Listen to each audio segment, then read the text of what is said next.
شاف باش فلني جون شوان باشن امي شاف دي سوا شانك دندا بحفرنن وشانا زندي وما هول بدن كتشن مجرد روجه دنا بچن دقه بچن گوتنا شيروفا بكن بري مگوتبو امي جار جاران وشان زندي بحفرا بكن لجبر كو هجمرا kesin ki buna abone hiç keme her tim fırsat derfenda ku em weşana zindî bikin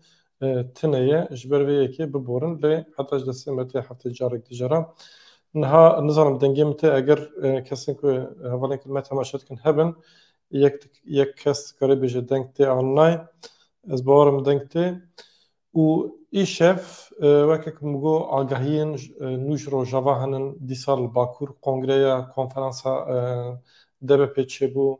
ji başûr nûçe henin em ê vana ji we re ragihînin gelek mijar henin ku bi rast bi Kurd û Kurdistan re eleqedar henin weke nimûne Wezîrê Karê Derve ya Amerîka Antony Blinken çû Tirkiye û sibê Wezîrê Karê Derve yê Tirkiye Hakan Fidan re hevdîtin pêk bîne mijar li ser Filîstîn, Gaza, şerê Hamas û İsraîlê lêbelê ew ê Tirkiye mesela rojava taybet çî êrişên li dijî Kurda li dijî rojava ew ê bi Amerîka re bike rojev. Hakan Fidan û Antony Blinken ê vê meselê biaxivin. Niha Kilvêderê Sema Brûs HBKK TV Metin Yesûgey Zafer herhalde Zefere Hamza Dündar Silav ji we re deng tê wey silav şandine niha îro li rojava ji hesekê nûçeyek hat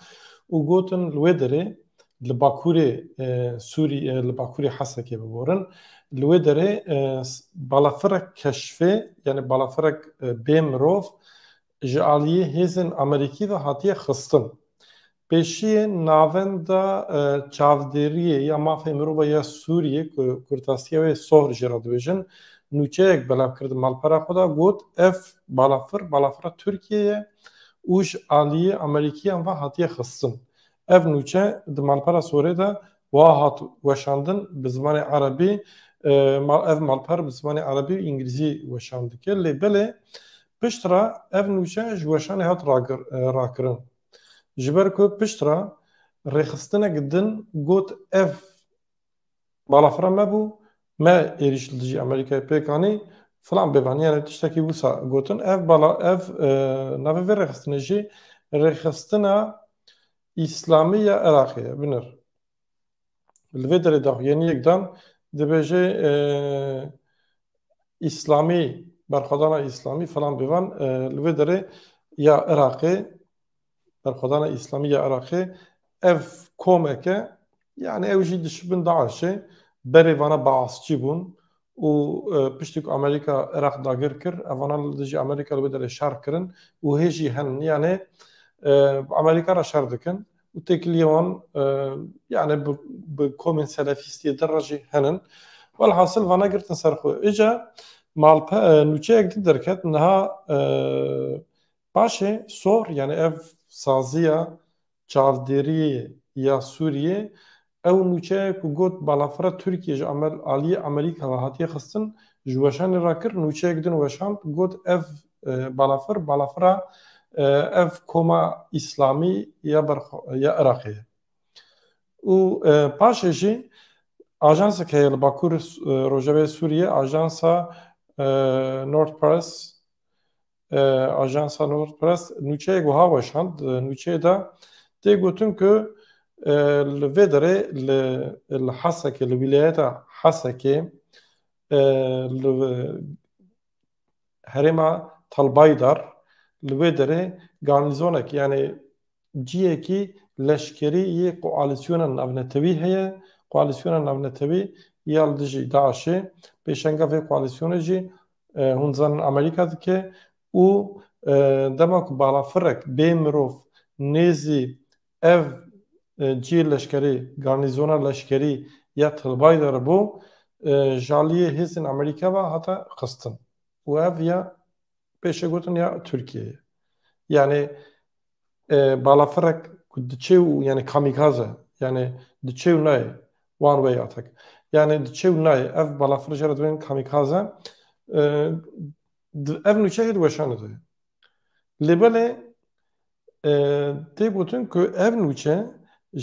bibirin ev balafir ji deverên ku dibin dagirkeriya Tirkiyeyê de li wê derê rabiye û ber bi Tilbaydar yani ber bi Hesekê ve çûye eger wisa be yani ev tê manayê ku tamam dibek balafirina Tirkiye be li berpirsiyarî aydî Tirkiye. Niha ev mesele hê zeran nebûye Amerîka jî Tirkiye jî heta niha derbarê vê yekê de daxuyanî nedane. Ji ber ku Wezîrê Karê Dervayê Amerîka Antony Blinken li Ürdünê bû, ji wê derê çû Filîstînê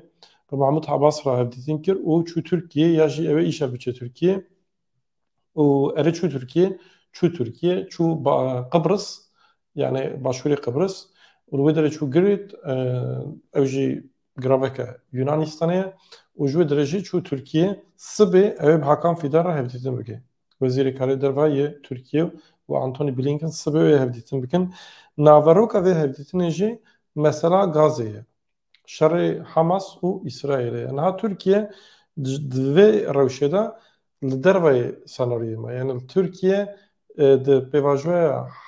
Gazê de ti rol negirtî ser xwe. û Erdogan alîkarî da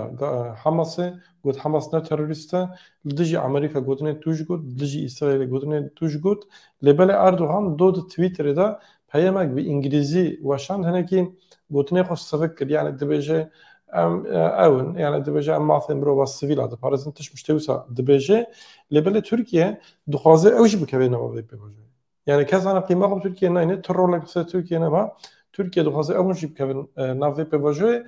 û Tirkiye bi Amerîka re di nav bazarê yekê de yani dixwaze mesela Amerîka bêje tamam tu alîkarî nede Hamasê tu dengê xwe neke em ê balafirên ew ê bidin te balafirên F-16 bidin te ev pêvajoya Kongreya Amerîka'da hê tê nîqaşkirin Türkiye dikare bêje tamam di meselê Gazê Hamasê de ez dengê xwe nakim ez were me lê hûn jî destûr bidin ez êrîş bikim rojava yani Türkiye vana hemiya tîne ser mahsê encam girtin ji bo Tirkiye pir zahmet e lê belê ev pêvajo niha di meriyetê de ye îhtimalek ku yani piştî hevdîtina Antony Blinken û Hakan Fidan mesela ev balafiraka îroket jî bikeve rojevê yani eşkere bivêye jî belkî heta nîsibê Amerîkî di vê meselê de tiştek bêjin heta niha tiştekî fermî nehatî gotin yani bi kurt û kurtasî hevdîtina Hakan Fidan û Antony Blinken ya sibê giring e ew ê Tirkiye bêje agirbest Amerîka behsa Hamasê bike û bêje İsraîl mafê xwe diparêze lê di bin masê de yani di bin ew di pişt perdê de di odeyên girtî de evana çi nîqaş dikin bêguman kes nizane tiştê ku li pêşberî çapemeniyê têne nîqaşkirin ne hemî mesele hemî nîne li pişt perdê gerek tiştêne nîqaşkirin. îro dîsa mijarek din hevalnije li bira dostê dewleta Tirk êrişek kir û li wê derê êrişên hewayî çêbûn riwara Sînê dîsa geliyê Sînga çiyayê Sorkê van derevera ji aliyê balafirên Tirkiye ve hatin bû mebarekirin heta niha ti agahî tune hûn û mijarek din heye ku dixwazin bînin bîrawer rojnamevan Sileyman Ahmed hûn dizanin berpirsê beşa Erebî yê rojnivîsê beriya 12 roja roja 25 cotmehê li deriyê Sêmalka ji aliyê PDK ve hatiye revandin û heta niha te agahî jê nayê girtin divê em ji bîr nekin rojnamevanek Kurd xelkê Rojava li başûr dixebite dema ku ji Rojava diçe başûr li deriyê Sînor dema kaxazê xwe çê dike li wê derê ji aliyê hêzên PDK ve tê revandin û waliyê Duhokê Alî Tatar bi xwe daxuyanî da got me viya girtî yani agahî ji Sileyman tune tiştek were serî berpirsarê wî jî PDK'ya hêvîdarin ku demek zûtir wî berdin û biçe ser karê xwe. Niha îro li Amedê konferansa girîng hebû konferansa şeşemîn a Partiya Herêmên Demokratîk DBP û di konferansê de hin biryarên girîng hatin girtin hevserokê DBP û zanin Keskîn Bayîndir û Saliha Aydeniz bû Keskîn Bayîndir dîsa hatin bijartin dişûna Saliha Aydeniz de çiğdem Kılıçkın uçar bu hevserokadın u biriyar hat girtin ku hiştê mijdarê ber bi Gemlikê meşek were darxistin û derbarê vê konferansê de di Ajansa Mezopotamya'da nûçe henin dîmen jî henin dikarin di YouTube'ê de Ajansa Mezopotamya malpera YouTube'ê de temaşe bikin. Konferansa giring bû ya rastî jî û derbarê vê konferansê de hin çavderî jî henin divê di ajansê de divê ji çar aliyên welat bi hezaran kes tevlî konferansê bibin. Ev dîmena de xuya ye. Dîsa kesên ku tevlî konferansê bibûn bi stran û govan gerandin yani wek şahiyekê jî çû. Hevserokê Kecedê berdan Öztürk dîsa Saliha Aydeniz Keskin bayîndir hevserokên giştiyê DBP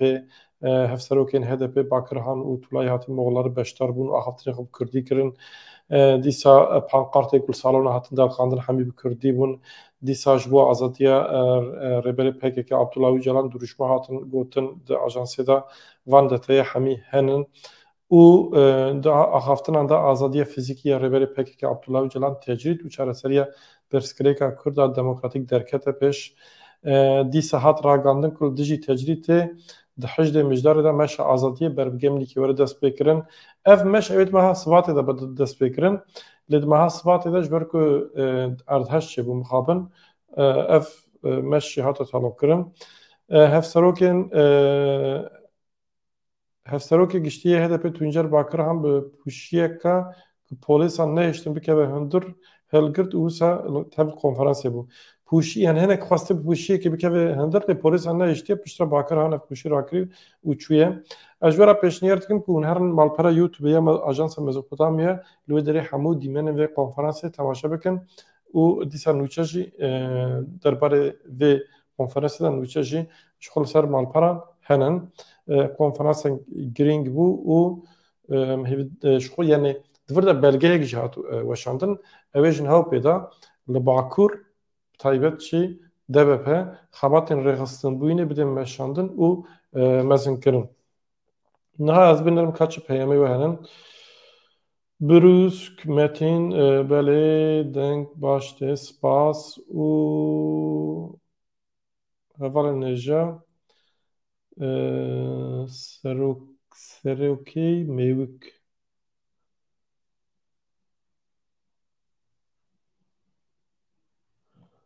ev pirseke ji min ku sîha wê Tirkiyê be çimkî rûda wê jî got Amerîka droneka Tirkiye xist rûda ji xwe çavkaniyeka Tirkiye a saxlem e. Yani ihtimal ku ji ber çûyîna Blinken ev mesele hinekî yani sergirtin. Lê ev nûçeya ku di rûda wê de hebe ew rûda jî çavderiyê xwe saziya çavderiyê ya ew ê ya çi bû ya Sûriyê sor ew rûda jî spart wan nûçeya xwe û piştre ew nûçe vekişandin. Ya rastin yani mirov niha nikare bêje ev ya Tirkiye bû ne ya Tirkiye bû. Lê eger ku ji deverê Tirkiye ev balafir rabû vê yani ji herêmên ku dibin dagirkeriya Tirkiye de yani Serêkaniyê Tel Abyad Girêspî ku ji wan de re rabû vê û ber hesekê ve çûye ev ya Tirkiye be ne ya Tirkiye ve jî zêde nemîhîm e. Yani berpirsyarî aydê Tirkiye ji ber ku ew der dibin dagirkirina Tirkiye'de ya dagirkirina Tirkiye û komê girêdayê Tirkiye yani wekî din kes tune yer wê derê. Bêyî Tirkiye bêyî agahiya Tirkiye ewanan nikarin ji wê derê balafirek rakin bişînin hesekê. Deniz Roj şevbaş şevalamet serkeftin ji we re jî çiyagirî weşan xweş serkeftin ji we re jî spas. Mehmet Uzun şevbaş na evalê nêje silavê we hemiye ser çava silav xêratê silavê we hemiye ser çava lê heta nîj destê we tê û pirsên xwe û mijarên ku em hûn dixwazin em serê rawestin nîqaş bikin heta ji destê we tê û wan binivîsin baş dibe yani dikarin pirs jî bikin û dikarin bêjin ki em dixwazin vê mijara jî derbarê vê mijarê de jî fikrê xwe jî dikarin bêjin eger hûn bixwazin em jî dikarin fikrê xwe bêjin. Yani gelek mijare henin mirov naxwaze hema hemiye carekî weşanekê de ew bike şîrove bike nemimkin e û em nikarin saeta li vê de re bisekin û saeta jî di YouTubeê de weşan bikin. Yani 15 deqa 20 deqa herî zêde nîv saetek ji ber vê yekê hûn dikarin berê da ji xwe dema ku ez weşana zindî bikim saetkî berê ya jî nîv saetkî berê dibêjim vayê filan saetê weşana me zindî heye hûn dikarin li binî pirsên xwe binivîsin bişînin ya jî eger mijarek hûn dixwazin serê fûn fikra xwe bêjin wî jî bêjin em dikarin bînin ekranê û li serê nîqaş bikin yani tenê pirs na hûn jî dikarin fikra xwe bêjin ji ber vê yekê niha em hewl didin ku destpêkê jî dema me dest bi vê qenala Kurdî kir di malpera qenala Tirkî de gelek heval henin li binî dinivîsin Kurdî dibêjin çima bi Kurdî jî tenê Kurdî veye em dikin yani weşan dikin û bi Kurdî Kurdî heta Kurdî em berfirehtir dikin yani dirêjtir mesela di qenala Tirkî de vîdeo çê dikim herî dereng herî dirêj 15 deqe 10 deqe 12 deqe 13 deqe 15 deqe lê mesela Kurdî de em 20 deqe çê dikin 30 deqe ava niha em bû 16 deqe heta 20 deqe em îşev dewam bikin ji ber vê yekê wext jî çê dibe yani firset çê dibe ku em gelek mijaret beşa Kurdî de di qenala me Kurdî de bikin niha ev hevalê ku li vê derine niha çend hevalan e 20 zêdetir 20 heval ewana jî mesela hinekî bivînin alîkar ev em hêdî çend rojê din 40 kes 50 kes hezaran kes em wisa dikarin weşanên xwe bikin bêguman hûn dikarin rexneyê xwe bikin hûn dikarin pêşniyarê xwe bikin derbarê van yani weşanên me de rexneyê we hebin pêşniyarê we hebin hûn dikarin bêjin em sera serçave em ê wan berçava bigirin Deniz Roj çi gotiye YPG mamoste YPG 120 bargerê nû ava kiriye rast e ew nûçe ev rast e li hesa li bibirin li dêra zor Hêzên Sûriya Demokratîk ne tenê YPG beşek ji Hêzên Sûriya Demokratîk e Hêzên Sûriya Demokratîk qasede yani saziyeke sîwan e di nav de YPG heye YPJ heye komên din henin welhasıl tişta ku behs dikî Deniz Roj li derdora ew ê dêra zor e li wê derê ev nûçe min jî dît ev rast e çima ji ber ku li dêra zor hûn dizanin serê Eylûnê de hin komên çete êrîş kirin û beriya çend roja jî komên çetê girêdayî rejîma Sûriyê ji ava çemê Firatê derbasî aliyê din bûn êrîş kirin û 19 hev hatin kuştin li wê derê 4 sivîl hatin qetil kirin 3 şervanên qesedê şehîd bûn 10 kes birîndar bûn ji ber vê yekê qesede niha Hêzên Sûriya Demokratîk YPG li wê derê rewş xistî bin kontrolê û ji bo ku rewşa heyî baş kontrol bike ji bo ku carek din yani ev êrişpêk neyên ya jî dema ku êrişpêk hatin zû bersivwera dayîn zêdetirî 120 bargehên nû hatin noxteyên nû hatine çêkirin herêma dore li dêre zorê ev nûçeyek rast e baş e tiştek din ku hûn bipirsin hebe anha binivîsin di deqe din em diqedin çi bû nav xêrê de erê niha yani li vir bawerim tişkî ku ez ji bîra kiribê tenê ez dîsa dinêrim belê tamam baş e gelek spas dikim ji bo ku we temaşe kir hevalên hêja niha ez binêrim eger tiştekî dawî hebe dixwazim wî ji we re parve bikim li Parîsê ew hebû li Parîsê konferansek navnetewî ya ciwan hebû ev pir giring e min pêşî behs nekir lê ez dixwazim ser vê meseleyê weşanek taybet bikim taybet ew ciwanek beşdarî vê konferansê bûne hem bi Kurdî hem bi Tirkî ji ber ku ji gelek welatan ciwan hatin û ev konferans ji aliyê ciwanên Kurd ve hata organize kirin 55 rêxistin tevger tevlî vê konferansê bûn bi rastî jî tiştekî dîrokî bû û gelek biryar hatin girtin di qada navnetewî de yani zêdetirî 400 ciwan tevlî bûn di qada navnetewî de ev xebateke pir hêja bû ava ez hin dîmena jî ji we re bînim ser ekranê ji ber ku cara ewil e ciwanên Kurd û ciwanên cîhanê wiha ew dikin wiha digîjin hevdû konferansek pêk tînin yani ji çar aliyên cîhanê ciwan tevlî bûn û li vê derê hem tekoşîna Kurdan ji nêz ve nas kirin hem ciwanên Kurd tekoşîna xwe ji wan re gotin û hem jî tekoşîna yani Kurdan edi di platformên ciwana yên navnetewî de jî bu rojeva sereke ev ciwan ev ê hemî li welatê xwe vegerin û van tiştê ku dîtine bihîstin ev hevra parvekin ew ê bêjin ji ciwanê din re yani sinerjiyek pir hêja çêbû divir di malpera Anefê 400 young people from 40 countries and 14 refused to هری دجوار گردی آزار شدت و فلاکت خزای ام د جهان کی خودی فلاکت و کراست دجوار ده مزید بن ل راستی هی دو پیشکشیا مد بله yani ev ew ke girîng bû dixwazim wî bêjim pêncî û sê bibir not û pênc sazî tevlî yani ji gelek welatan ji hema ji hemî parzemînan ji Avustralya hetanî Amerîkayê ji welatên Ewropa, Kurdistan, Rojhilata Navîn Asyayê ciwan hatine li wê derê û bi zimanên cuda cuda nîqaş dikin mijarên gelek nîqaş dikin li ser paradigmaya rêberê gelê Kurd Abdullah Öcalan nîqaş dikin rol û mîsyona ciwanan nîqaş dikin tenê nîqaş nekin ser vê biryar digirin û ew ê ev konferans salê pêş de dewam bikin û ev biryar ew ê li van welatan werin belavkirin ev tiştekî pir pîroz e hemû ciwanên ku tev li vê konferansê bûne pîroz dikin. Niha dinêrim deqek 2 deqe derbas bû Ronî çiyayî her tim ji ber ku temaşe dike bersiv bidin pirsê Ronî gelek spas hevalê hêja Tirkiye xwast şerê Hamas İsraîl kûr bike lê vê carê çi dixwaze vê carê dixwaze ku agirbestek were îlan kirin Tirkiye bibe navbenkar ji bo ku Tirkiye yani herkes Türkiye welatekî çi mezin e şerê nav di hêzan da şerê li Rojhilata Navîn Tirkiye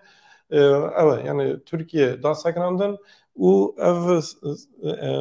dîlên ku di destê Hamasê de ne hinek ji wan bi rêya Tirkiye werin berdan Tirkiye wan teslîmê İsraîl bike ji bo ku li cem İsraîl jî rola Tirkiye li cem İsraîl Amerîka û NATOyê rola Tirkiye mezin bibe her wihal li cem Hamasê û Îranê û Hîzbullahê jî rola Tirkiye mezin bibe yani Tirkiye dixwaze di navbera van hêzan de hêzên Rojhilata Navîn ê Statu Parêz û hêzên Amerîka weke Amerîka İsraîlê de roleke ew ê bilêze yani hevsengiyê yani weke mekanîzmayeke ku di navbera van her du hêzan de Tirkiye wî dixwaze ji bo ku rola yani ji her du aliya ve werê dîtin û dema ku Tirkiye rolek wiha girt ser xwe wê demê ew ê êrişê xwe zêdetir li dijî Kurda bidomîne ji ber ku wê kes dengê xwe ji Tirkiye re neke yani Tirkiye ew bibe xwedî misyonek daha mezin û dema ku bû xwedî misyonek mezin bû xwedî misyonek navnetewî wê demê li dijî Kurda heta niha şerê ku kirî zêdetir bike jî kes ew ê dengê xwe neke zaten nakin jî ji ber vê yekê Tirkiye hetanî niha divê plana xwe de bi ser neketî û piştî vê deqe ez bawer nakim jî ser bikeve. Behsa nûçeyên Rojava bike Seyda me behs kir hevalê hêja destpêkê ji me behsa nûçeyê ji Rojava kir destpêka vîdeoyê tu dikarî herî dîsa temaşe bikî. Niha Deniz Roj dîsa gotiî diasporaya Kurd çima zayîf e diaspora Yahudiya gelek xurt e yani ev mesela ev konferansa ku sê çar roj li Parîsê hatiye çêkirin bi 400 ciwan tevlî bûne nizam welê temaşe kir nekir yani tiştekî wiha tim milletek din nekirin diasporaya Kurd lazim e zêdetir biqewet be ama avana ji ne tiştê biçûkin yani tiştê ku têne kirin jî biçûk em nebînin konferans têne çêkirin yani îro li Ewropayê li dinyayê ti kesekî ku Kurda ew neke nas neke nînin ti kesekî ku mafê Kurda qebûl neke nînin li eger di behsa dewleta dikîn ne ji ber ku zayîf bûna Kurdayê ji ber ku Tirkiye û dewletên din têkiliya em hevdûra hinin berjewendiyê wan hinin li ser wê ye yani ne mesela hinekî berfireh he carek din em dikarin di vê mijarê de berfirehtir nîqaş bikin hevalê Deniz Roj îşev ew qas vay bû 24 deqe heta 25 deqe 25 deqe zêdetir em dirêj nekin ez gelek spas dikim ji bo ku we temaşe kir hûn dîsa dikarin binê vîdeoyê şîrevê xwe binivîsin ya ji pirsê wê hebin weşanek din de ez ê bersiv bidim vana gelek spas şev baş.